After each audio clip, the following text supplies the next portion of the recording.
Selamat pagi, hari ini kita bertemu kembali dalam program Tuhan Menyapa. Apa kabarnya Bapak Ibu Saudara yang terkasih dalam Tuhan? Selama beberapa minggu ke depan ini kita akan belajar mengenai perkataan dan pengajaran Yesus kepada murid-muridnya dan kepada orang banyak di bukit, atau yang kita kenal dengan khotbah di bukit. Nah, pada hari ini kita mau belajar tentang apa yang Yesus katakan dalam Matius 5 ayat 3. Firman Tuhan katakan seperti ini: "Berbahagialah orang yang miskin di hadapan Allah, karena merekalah yang mempunyai kerajaan sorga." Berbahagialah orang miskin. Perkataan Tuhan ini bertolak belakang dengan ukuran dunia yang sering kita dengar ya. Berbahagia kalau kita kaya. Berbahagia kalau kita sehat. Biasanya kita sering dengar kata-kata seperti itu ya. Ternyata maksud Tuhan ngomong berbahagialah orang yang miskin di hadapan Allah itu tidak sedang berbicara tentang kekayaan secara materi. Kata berbahagia yang dipakai di sini berasal dari bahasa Yunani makarios yang punya arti bless, diberkati, favor, perkenanan. Nah, kata miskinnya berasal dari kata Greek juga petokos. Miskinnya di sini tuh bukan miskin orang yang miskin yang hidupnya pas-pasan, tapi miskinnya itu di sini tuh miskin yang tidak memiliki apa-apa sampai sepenuhnya harus bergantung pada belas kasihan orang lain.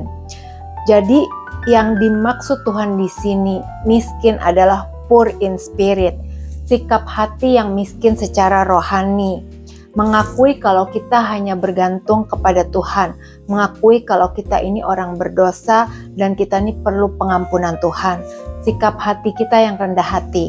Nah, supaya lebih mudah untuk kita mengerti, kita ambil contoh ya dari Lukas 18 ayat 9 sampai 14. Bapak Ibu bisa baca perikop ini di rumah masing-masing, tapi saya percaya Bapak Ibu udah tahu ceritanya. Nah, Tuhan menuliskan perumpamaan tentang orang Farisi dan pemungut cukai. Jadi perumpamaan ini Tuhan berikan kepada orang yang menganggap dirinya benar dan merendahkan orang lain. Jadi ceritanya kita semua tahu ada dua orang pergi ke bait Allah, orang Farisi dan pemungut cukai. Orang Farisi waktu berdoa, dia berdoa dalam hatinya, dia bilang seperti ini: "Ya Allah, aku mengucap syukur karena aku tidak sama seperti semua orang lain. Aku bukan perampok, bukan orang lalim, bukan pejinah, bukan juga seperti pemungut cukai ini. Aku berpuasa 2 kali seminggu, aku memberikan perpuluhan." Tapi pemungut cukai ini dia berdoa sikap hatinya gimana? Dia nggak berani berdiri dekat-dekat, dia berdiri jauh-jauh. Dia nggak berani menengadah ke langit. Dia berdoa, dia bilang gini: "Ya Allah, kasihanilah aku karena aku ini orang berdosa." Selanjutnya apa yang Tuhan katakan tentang pemungut cukai ini? Biarpun dia pemungut cukai, tapi karena sikap dia rendah hati, dia mengakui kalau kesalahannya, dia mengakui dosanya, dia mengakui kalau dia tuh hidup bergantung sama Tuhan. Tuhan bilang, pemungut cukai ini pulang ke rumahnya sebagai orang yang dibenarkan. Sikap rendah hati atau humility ini ternyata menjadi syarat yang sangat penting untuk kita memiliki kerajaan Allah. Kita ini sebagai manusia bisa sombong, kita ini bisa memiliki sifat egois, kita ini bisa mengandalkan diri sendiri. Apalagi kalau kita ini sudah berhasil dalam pencapaian dalam hidup ini. Pencapaian dalam berbagai bentuk ya.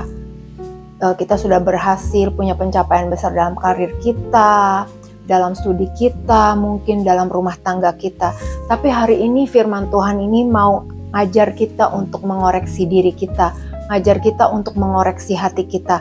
Dalam hidup ini kita nih sombong gak sih? Dalam hidup ini kita nih udah rendah hati apa belum? Dalam hidup ini apa kita nih sering merasa superior daripada orang lain? Dalam hidup kita ini apakah kita sering memandang rendah orang lain? Yuk hari ini kita sama-sama belajar melatih diri kita sendiri untuk kita terus bersikap rendah hati. Kita menyadari kalau pencapaian kita dalam hidup ini semua adalah kemurahan Tuhan. Kalau semua yang kita dapatkan itu bergantung dari kemurahan Tuhan atas hidup kita. Selamat beraktivitas hari ini. Tuhan Yesus memberkati.